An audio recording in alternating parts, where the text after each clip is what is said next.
Hello everyone, my name is Akhil Roy and you are welcome at the second episode of biology. देखिए पिछली वाली class में जहाँ मैंने छोड़ा था मैं वहीं से पिक कर रहा हूँ। पिछली क्लास अगर आपने नहीं देखा और आप इनडायरेक्टली यहाँ जंप कर गए हैं तो आई वुड रिक्वेस्ट कि आप पहले वाली क्लास को देख लीजिए। डिस्क्रिप्शन में लिंक दे दूंगा उसका, या फिर आप प्लेलिस्ट जा करके प्लेलिस्ट में आप पर्टिकुलर का सर्च करेंगे बायोलॉजी बाय अखिल रॉय जी के, you know you'll definitely get that playlist, right.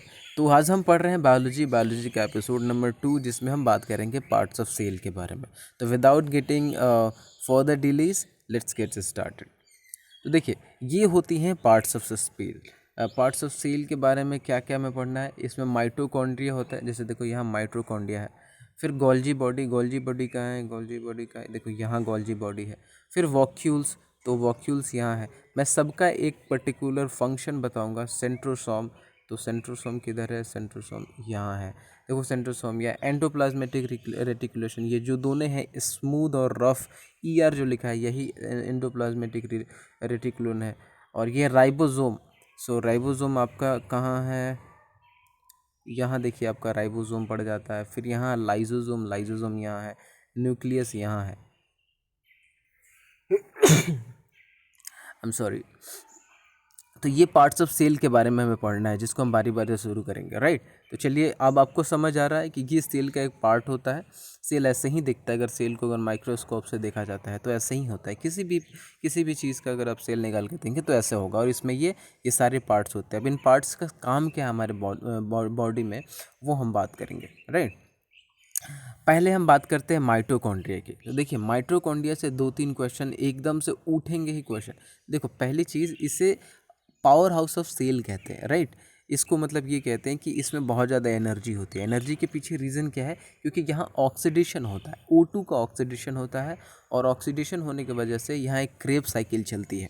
देखिए, इस क्रेब साइकिल को बनाने वाले का नाम था क्रेब। तो क्रेब साइंटिस्ट ने इसकी खोज की थी, इसके वजह से इसने क्रेब साइकिल बताया।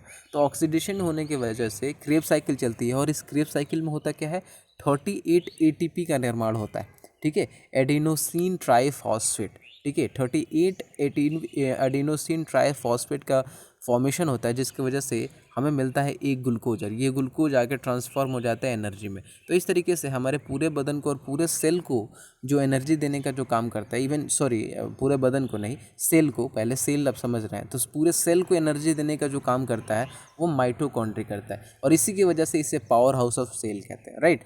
अब देखिए, दूसरी इंपॉर्टेंट चीज़ आपको याद रखनी है कि इसके जो अंदर की जो दीवारें होती हैं, इंटरनल वॉल होते हैं, इन्हें क्रिस्टी कहते हैं। जैसे ये वाला जो ऐसे ये वाला जो पार्ट है ना, देखिए यहाँ मैंने क्रिस्टी लिखा भी है, फिगर में आप देख लीजिएगा। तो इसके अंदर की जो दीवारें होती हैं, इंटरनल वॉल्स, उनको हम क्रिस्टी कहते हैं, राइट। अब बढ़ते हैं अगले क्वेश्चन की ओर। दूसरा है गोल्जी बॉडी। तो गोल्जी बॉडी का काम बहुत ही आसान है। वो जब एनर्जी ट्रांसफॉर्म हो जाती है माइटोकॉन्ड्रिया से, राइट, तो उसी एनर्जी को वो एक रास्ता दे देता है, कि वो बताता है कि अच्छा इस सेल में आपकी एनर्जी जाने को है। तो ये बेसिकली ट्रांसमिट द एनर्जी करता है, एनर्जी को ट्रांसमिट करता है पूरे सेल ऑफ द बॉडी में, पूरे सेल के पार्ट्स में। और दूसरा इंपॉर्टेंट चीज़ जो आपको जाननी पड़ेगी वो है गोल्जी बॉडी को खोजा किसने। तो कैमिलो गोल्जी करके एक नाम था उन साइंटिस्ट का, उन्होंने इसे खोजा है। तो 2 चीज़ें आपको गोल्जी बॉडी से याद रखनी है, राइट। बहुत चीज़ें कॉन्साइज करके याद रखिएगा, नोट्स ज़रूर बनाइएगा। PDF के लिए आप डिस्क्रिप्शन में हमारे टेलीग्राम का लिंक है, वहाँ भी ले सकते हैं। बट आप PDF ले लीजिएगा, बट आप अपने हैंड रिटन नोट्स ज़रूर बनाइएगा, क्योंकि वो बड़ा इंपॉर्टेंट है, क्योंकि वो बहुत हेल्प करेंगे आपको। उसके बाद है वॉक्यूल्स। तीसरा जो चीज़ हम पढ़नी है, वॉक्यूल्स। देखिए, वॉक्यूल्स का काम क्या है। ये पहली चीज़ तो ये पानी स्टोर करता है, ये वाली जो आपको फिगर दिख रही है, इसी में पानी स्टोर होती है, ठीक है। प्लांट्स को पानी की ज़्यादा ज़रूरत होती है, तो इसलिए ये साइज़ में बड़ा होता है। और एनिमल को इनके कंपैरेटिवली पानी की ज़रूरत कम होती है, इसकी वजह से इनकी साइज़ कम होती है। तो वॉक्यूल से 3 बातें आपको याद रखनी है। पहला, ये पानी को स्टोर करता है। दूसरा, ये प्लांट में बड़ा होता है। और एनिमल में ये छोटा होता है। ये 3 बातें आपको वॉक्यूल से याद रखनी है। Alright guys, I hope you are enjoying the class now. Moving to the next, what is this is centrosome. देखो ये सेंट्रोसोम ऐसे होता है। अब ये सेंट्रोसोम का क्या काम है?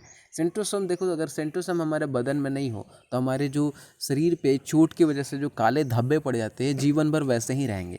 और देखो क्या है ना कि जब हमको धब्बे पड़ते हैं ना, तो जब वो काले पड़ जाते हैं इसका मतलब ये है कि वहाँ सेल क्या हो गई हैं, डेड हो गई हैं। तो एक पल के लिए सोचो, अगर यहाँ कुछ भी ऐसा नहीं होता, कोई भी मेटाबॉलिक फंक्शन नहीं हो पाता, तो ये जीवन भर के लिए हमेशा काला का काला ही रहता। और जब ये काला का काला रहता तो फिर वहाँ की चीज़ें, वहाँ ब्लड सर्कुलेशन ठीक तरीके से नहीं हो पाता। और वो एक्चुअली क्या होता है, एक समय के बाद at a time of movement क्या होता है कि वो वहाँ काम करना बंद कर देता है, राइट। तो ये सेंट्रोसोम की वजह से ही हम देखते हैं कि 5-6-7 दिनों के बाद जब हमें चोट लगती है फिर से वो नॉर्मल हो जाता है वो वाला पार्ट। रीज़न ये होता है कि यहाँ और यहाँ की जो सेल्स होती हैं वो खुद को सेल डिवीज़न के थ्रू तोड़ती हैं और उसे यहाँ लाइक कवर करने की कोशिश करती है, और एक समय आता है कि वो पूरी तरह से ठीक हो जाता है। तो सेल डिवीज़न हमारे बदन के लिए बहुत ही ज़्यादा ज़रूरी है। सेंट्रोसोम आपको पढ़ना भी पड़ेगा। देखिए, पहली चीज़ सेंट्रोसोम सेल डिवीज़न करता है, मैंने आपको बता दिया। लीवर में सबसे ज़्यादा सेल डिवीज़न होती है। इसका मतलब ये है कि अगर लीवर में कोई कट फट जाता है या फिर लीवर में अगर कुछ चोट वोट लग जाती है तो बस जल्दी ठीक होने के चांसेस जो हैं वो सबसे ज़्यादा लीवर में है, माइंड में बिल्कुल कम है। इसके वजह से मैं आपको रेकमेंड करूँगा कि आप कभी भी गाड़ी चलाएं तो आप सर पे हेलमेट जो होता है उसको ज़रूर पहना कीजिए, क्योंकि सब जगह पे चोट लग जाएगी अलग बात है, लेकिन अगर सर पे चोट लगती है और आपके माइंड पे अगर चोट लगती है तो वहाँ के जो सेल में अगर कोई सेल अगर डिसइंफेक्ट हो जाता है तो मैं आपको बता सकता हूँ कि उसके बाद कुछ हो नहीं सकता, क्योंकि वो सेल डिवीज़न के थ्रू दूसरा सेल बनेगा नहीं और हो सकता है कि वो वहाँ का पर्टिकुलर ऑर्गन काम करना बंद कर दे। तो आप बिल्कुल भी इस बात पे कोताही मत बरतिएगा, राइट। तो देखो, लेकिन ये दो चीज़ें आपको याद रखनी है। लेकिन देखो लीवर का क्या है ना कि लीवर अगर कहीं अगर बहुत ज़्यादा लाइक सेल डिवीज़न हो रहा है वो अच्छी बात है, लेकिन बहुत ही ज़्यादा सेल डिवीज़न होने लगेगा ना तो एक नई बीमारी बन जाती है, वो कैंसर। तो सेंट्रोसोम हमारे शरीर के लिए ठीक तो है, लेकिन सेंट्रोसोम ज़्यादा हो जाए तो हमारे शरीर के लिए ठीक नहीं है, ठीक है। तो क्योंकि ज़्यादा सेंट्रोसोम होगा, ज़्यादा cell division is leads to cancer, right. Liver में सबसे ज़्यादा, आप मुझे बताइए एक बात कि लिवर में सबसे ज़्यादा सेल डिवीज़न होता है, इसका मतलब क्या है? अगर वहाँ खूब ज़्यादा सेल डिवीज़न होने लगे तो वहाँ लीवर कैंसर हो सकता है, ठीक है। तो देखना आप लोगों को, कैंसर के सबसे ज़्यादा केसेस लिवर कैंसर के आते हैं। क्यों? बिकॉज लिवर कैंसर में cell division is very on the zenith, right. और सबसे कम किस में होगा? तो सम कम वहीं होगा जिस पार्ट में सेल डिवीज़न बहुत कम होता है। तो आपको पता होना चाहिए कि आपके माइंड में सेल डिवीज़न की प्रोसेस जो होती है बहुत कम होती है। इसका मतलब न्यूरॉन कैंसर कभी भी नहीं होता, माइंड कैंसर कभी भी नहीं हो सकता। हाँ, एक दिमाग में एक चीज़ होती है जो मैं आपको बताऊंगा, वो कैंसर नहीं होता, वो ट्यूमर होता है। और ट्यूमर किस वजह से होता है मैं बताऊंगा आगे, ठीक है। मैंने यहाँ लिखा हुआ कि maximum cell division leads cancer, right. तो कैंसर हो जाता है। ये देखिए माइंड में होता क्या, देखो मैं आपको एक हाँ, देखो ये माइंड है, ये एम से माइंड हो गया। और इसमें देखो एक में होता है न्यूरॉन और एक में होता है ग्लियल सेल, ठीक है। न्यूरॉन होता है लगभग 90% और ग्लियल होता है 10%। इसमें ना न्यूरॉन में मैंने आपको बताया कि सेल डिवीज़न नहीं पॉसिबल है, लेकिन ग्लियल सेल में ना सेल डिवीज़न पॉसिबल है। और इस ग्लियल सेल में सेल डिवीज़न की वजह से होता ये है कि एक नई बीमारी बन जाती है जिसे हम कहते हैं ट्यूमर, राइट। तो माइंड में कभी भी आपको कैंसर नहीं हो सकता, लेकिन हाँ माइंड में गिलियल सेल की वजह से, गिलियल सेल के में सेल डिवीज़न की वजह से वहाँ एक बीमारी जन्म ले सकती है, उसे हम क्या कहते हैं? ट्यूमर। तो माइंड न्यूरॉन ट्यूमर होती है, राइट। तो आप याद रखिएगा। एक और इम्पॉर्टेंट चीज़ जो आपको सेंट्रोसोम से याद रखनी है वो ये है कि सेंट्रोसोम की जो खोजा उसका नाम था बाबेरी। क्या नाम था? बाबेरी, राइट। ना I what the next, okay. ये है एंडोप्लाज्मिक रेटिकुलम, ठीक है। एंडोप्लाज्मेटिक रेटिकुलम का काम क्या है? ये एक इंटरनल सपोर्ट देता है, राइट। ये आपको इंटरनल सपोर्ट देता है। ये अगर आप देखें इस फिगर को तो देखिए ये दो तरीके के एंडोप्लाज्मेटिक रेटिकुलम होते हैं। एक देखिए ये बहुत सॉफ्ट है, दिस इज़ वेरी सॉफ्ट, और ये वाला बहुत जो है, राइट। इसको अगर आप गौर से देखेंगे तो आपको दिखेगा कि ये बहुत ही ज़्यादा लाइक डॉटेड पॉइंट है। तो ये रूखा रूखा है और ये बहुत ही चिकना है। अब ये दोनों चीज़ों के बारे में बात करना हो तो एक तो है ये चिकना वाला। तो चिकना कोई भी चीज़ होता है ना तो उसमें देखो 2-3 चीज़ें होती हैं आपको, ठीक है। चिकना फैट होता है, तेल जैसा। तो ये जो स्मूथ ये एंडोप्लाज्मिक रेटिकुलम होता है ना, उसमें फैट और कार्बोहाइड्रेट होता है, और ये जो डॉटेड डॉटेड लाइन है ना, वो कुछ और नहीं है, वो प्रोटीन है, और यही प्रोटीन आगे चल के राइबोसोम के नाम से बढ़ जाता है। तो आप याद रखिएगा इसको, क्या ये राइबोसोम के नाम से। आई होप क्या मैं आपको समझा पा रहा हूँ कि नहीं। अगर आपको क्लासेस जैसे भी लग रही होंगी, आप मुझे कमेंट सेक्शन में ज़रूर बताइएगा, और कोई भी चेंज करना होगा, क्या लाइक कुछ सजेशंस होंगे तो आप प्लीज़ मुझे बताइएगा, राइट। तो ये है रफ एंडोप्लाज्मिक रेटिकुलम, और ये है आपका स्मूथ एंडोप्लाज्मिक रेटिकुलम, जिसमें फैट और कार्बोहाइड्रेट होता है, और रफ ईआर में आपका प्रोटीन होता है, जो आगे चल करके आपका डेट कन्वर्ट इनटू राइबोसोम, जिसको हम आगे राइबोसोम के नाम से भी जानते हैं। नाउ राइबोसोम के बारे में बता देता हूँ। देखो राइबोसोम वही डॉटेड डॉटेड वाला पॉइंट है, यही वाला डॉटेड पॉइंट आपको दिख रहा है, that is the dotted point, ठीक है, राइबोसोम। अब ये राइबोसोम क्या करता है ना, ये प्रोटीन बनाता है, राइट, प्रोटीन। और देखो एक प्रोटीन बनाने के लिए आपको 20 एमिनो एसिड चाहिए, कितने चाहिए, 20 एमिनो एसिड, राइट, जिसमें 10 तो हमारे बदन में ही होता है, वो यूजलेस होता है, और 10 हमें भोजन से मिलता है। तो ये भोजन से मिलने के लिए बहुत पापड़ बेलने पड़ते हैं। आरएनए हमारे यहाँ, देखिए दो चीज़ें मैं आगे आके पढ़ाने वाला हूँ आपको, दो चीज़ें होते हैं हमारे शरीर में, एक होता है डीएनए और दूसरा होता है आरएनए। हमारे बदन में आरएनए भी है, राइट।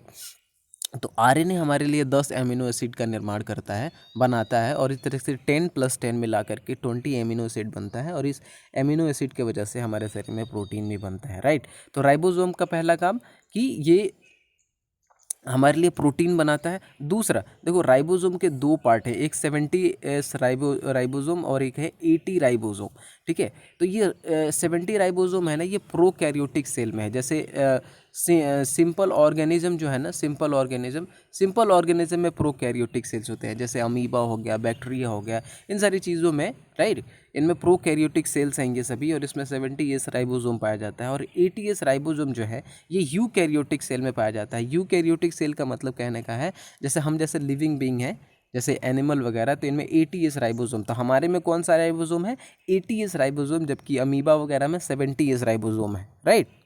चलिए moving to the next, what is this lysosome. देखो सबसे इंपॉर्टेंट है लाइजोसोम। लाइजोसोम ही वो है, जैसे क्या होता है ना कि कई बारी, जैसे मैं आपको समझा रहा हूँ सेल डिवीज़न के थ्रू, मैं जब आपको बता रहा था तो मैंने आपको बताया था कि देखो क्या होता है कि जैसे यहाँ आपको यहाँ चोट लगी, ये ब्लैकिश पार्ट पड़ गई, अब यहाँ के सेल और यहाँ के सेल डेड नहीं है, ये जिंदा है, तो ये सेल डिवीज़न करेंगे। लेकिन क्या है कि इसको मारने का काम, ये क्योंकि यहाँ कुछ काम नहीं है, डेड सेल हो गई हैं, तो इनको मारने का काम ऐसा नहीं है कि ये इसको ऐसे ढक लेंगे, ठीक है। एक और प्रोसेस होता है जो लाइजोसोम करता है। लाइजोसोम क्या करता है ना कि वो अपने अंदर से एक लिक्विड होता है, इन पे छिड़कता है, और जिसके वजह से ये मर जाते हैं, और तब जाकर के इनका काम होता है कि ये टूट टूट करके इसको कवर कर लेते हैं, और एक बहुत अच्छा नॉर्मल सा जो आपका पार्ट पहले था वैसे वह फॉर्म कर देते हैं, राइट। तो लाइजोसोम को पहली चीज़ आपको याद रखनी है, लाइजोसोम से बहुत ही इंपॉर्टेंट है हमारे बदन के लिए, वो है कि इसे सुसाइड बैग कहते हैं। क्यों सेल का सुसाइड बैग इसलिए कहते हैं, बिकॉज ये क्या करता है कि डेड जो अनएक्टिव सेल है उनको किल कर देता है। और ये जाहिर सी बात है करनी भी चाहिए, बदन में किसी भी डेड सेल का रहना सही नहीं होता, राइट। तो ये डेड सेल को मार देता है, और इसमें ये मारता किससे है, तो ये इसका एक एंजाइम है, हाइड्रोलाइटिक एंजाइम, जिसको हम HLE कहते हैं। तो इसमें HLE होता है, हाइड्रोलाइटिक एंजाइम। ये एंजाइम जो होता है ये सेल को मारने के लिए यूज़ करते हैं। इसको खोजा किसने, इसको डी डुबे ने खोजा था। देखो आरबीसी से दो चीज़ें आपको याद रखनी है। आरबीसी में राइबोसोम नहीं पाया जाता। ऑलमोस्ट हर सेल के हर पार्ट में, यानी बॉडी के हर पार्ट में आपको लाइजोसोम मिल सकता है, लेकिन आरबीसी शो होता है ना, जो लाल रक्त कणिकाएं होती हैं, उसमें लाइजोसोम नहीं पाया जाता। अगर लाइजोसोम नहीं पाया जाता तो सोच सकते हो कि लाइजोसोम के नहीं पाने की वजह से उसमें तो अनएक्टिव सेल को मार नहीं सकता वो। जबकि ये है कि आरबीसी की जो लाइफ स्पैन है वो सिर्फ 120 दिन है।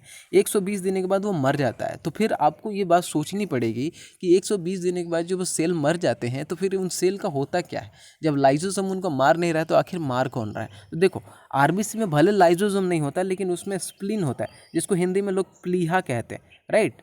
उसको क्या कहते हैं, उसे प्लीहा कहते हैं। तो जो आपका जो आरबीसी होता है ना, वो स्प्लीन में चला जाता है, और स्प्लीन क्या करता है, वो लोगों को चुन चुन के मारता है। आरबीसी के डेड सेल को चुन चुन के मार देता है, और इस तरीके से, और यही वजह है कि आरबीसी को स्प्लीन को आरबीसी का ग्रेवयार्ड कहते हैं, यानी कब्र का। तो क्वेश्चन पूछा जाएगा यहाँ से कि आरबीसी का कब्रगाह किसे कहेंगे या ग्रेवयार्ड किसे कहेंगे, will say it to the spleen, right. अब अगली चीज़ है न्यूक्लियस, ये लास्ट है। न्यूक्लियस क्या है, देखिए ये न्यूक्लियस ऐसा होता है सेल के बीच वाले पार्ट में होता है, सॉरी ये सेल के सबसे बीच वाले पार्ट में जो न्यूक्लियस होते हैं, जैसे कि मैंने आपको पिछली भी बार में बताया था। देखो पहली चीज़ आपको ये याद रखनी है कि इसको रॉबर्ट ब्राउन ने इन्वेंट किया, ठीक है। जैसे कि एक कंप्यूटर के लिए एक कंप्यूटर के लिए सीपीयू की इंपॉर्टेंस है, उसी तरीके से इसमें ये पार्ट ऑफ सेल को मॉनिटर करने का काम करता है, यानी ये सेल का सीपीयू कह सकते हैं। इसमें 90% प्रोटीन होता है और 10% डीएनए होता है, और इसी 10% डीएनए को हम आगे पढ़ने वाले हैं जो आपके अगले क्लासेस में आएंगे। देखो इस न्यूक्लियस में ना, जैसे इस न्यूक्लियस में ना बहुत एक लिक्विड है, ठीक है, ये लिक्विड है और इस लिक्विड को कहते हैं न्यूक्लियोप्लाज्म। क्या कहते हैं, न्यूक्लियोप्लाज्म। और पूरे सेल में भी एक आप समझ लीजिए कि इस पूरे सेल में भी एक लिक्विड है, ठीक है। भले पार्ट तो है ही, लेकिन उनके चारों तरफ से उनके आसपास पानी है। समझ लीजिए एक तरीके से समझ लो एक स्विमिंग पूल है और यहाँ लोग अपना नाव लेकर बैठे हुए हैं, यही एक सेल है, राइट। और इनका एक पार्ट है और इसमें ये पानी है, ठीक है। तो ये जो पानी है ना, ये साइटोप्लाज्म है। और अब ये देखिए ये न्यूक्लियस हो गया, तो न्यूक्लियस के अंदर जो पानी वानी है वो न्यूक्लियोप्लाज्म है। ये दोनों के यूजेस बहुत इंपॉर्टेंस रखते हैं हमारे सेल के स्टडी के थ्रू, राइट। तो ये चीज़ें आपको समझ आ जानी चाहिए। पीडीएफ के लिए डोंट वरी, आप टेलीग्राम चैनल ज्वाइन कर लीजिए, आपको वहाँ शेयर कर दिया जाएगा। तो ये है आज ये हो गया हमारा पार्ट्स ऑफ सेल ख़त्म, और हम आगे बात करेंगे अबाउट मोर थिंग, राइट। तब तक आप मुझे देखते रहिए। Will meet soon, will coming soon, and keep watching, keep learning. Thank you so much. कल 2 वीडियो आ जाएंगी आज, तब तक के लिए देखते रहिए Akhil Logic. Thank you so much.